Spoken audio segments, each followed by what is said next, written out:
Hello everyone, and welcome back to Strong Compute 3D Compute Manager.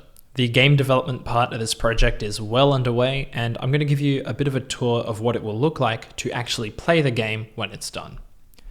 So as the operations engineer of your organization, you'll have a project that you need to manage all the jobs for, and a bunch of team members who will submit those jobs to you.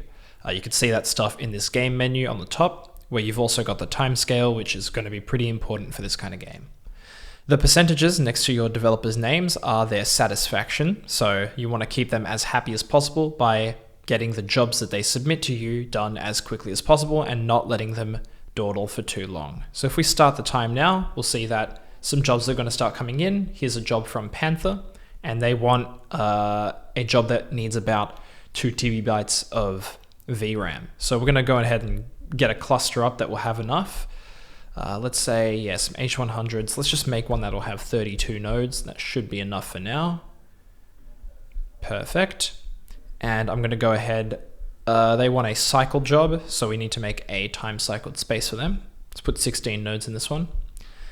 Cool. So we've got our cluster set up. You'll see that this cluster is going to start whittling down our cost, so we don't want to have way too many resources for the amount of budget we've got. And we can go ahead and drag Panther's job right onto the space, and it's going to start. Now here's the job here. It's got a certain amount of time to pass before it will complete. I'm going to chuck this one up here just so I can monitor it. The windowing system will allow you to monitor everything that's going on.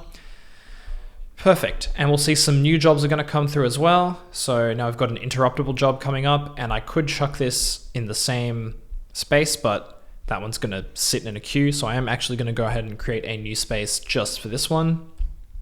Put 8 nodes in this. Go ahead and move it to the other space, just so that everyone's jobs can get running at once. Let's go ahead and increase the time scale here by about 60 times. There we go. So we just saw that Panther's job was finished. Panther's now submitted a new job, and that job has contributed to the completion of the project. Now the cycle jobs in real life, cycle jobs are really quick, rapid iteration type jobs, so they're not going to contribute a whole lot to the completion of the project. However, these interruptible jobs are. So this one has about 43% progress left. Let's get that one fully completed. There you go. That one's going to put a big chunk towards the progress. Now, this progress is arbitrary at the moment, but we are going to have it model the scoring and evaluation metrics that we use for real-life AI models and stuff. And we're also going to have some variation in the kind of jobs that come through, so it's not all just, it's either cycle or it's interruptible. There's going to be some variation there. So yeah, let's just make sure that everyone's jobs get a chance to run. Perfect. Yeah, so the general game loop of this game is going to be having your jobs come through, making sure there's enough hardware to run all of them, and keeping all of your developers happy. You'll see their satisfaction will go up. And if, for example, we leave a job running too long, like in the waiting queue, or it takes too long to finish, and we speed that up quite a bit, we will see that their satisfaction rating will start to go down relative to how long the job is supposed to take. Yeah, here you go. So the jobs would have taken a couple minutes, but because it's taken it's been like an hour in game time and their jobs still haven't been queued up, now they're getting a little bit upset. So their satisfaction will start to go down. And what that's going to mean is that your developers are going to start to get sloppy, and some conflicts will arise depending on how mad they are and how irritated they get. A big part of this game is going to be maintaining a good relationship with your developers to make sure that you guys all stay on the same page and you can get this project done as quickly as possible.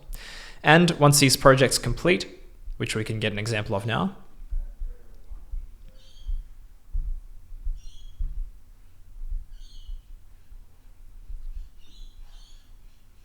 yeah, there you go. Once these jobs complete, the project will be completed. You'll get a big payout and an increase in your budget, and a new project will start at a higher level. What a higher level job means is the amount of resources it takes to run those jobs is going to be bigger. So now we need a lot more VRAM for this next project because the project is bigger.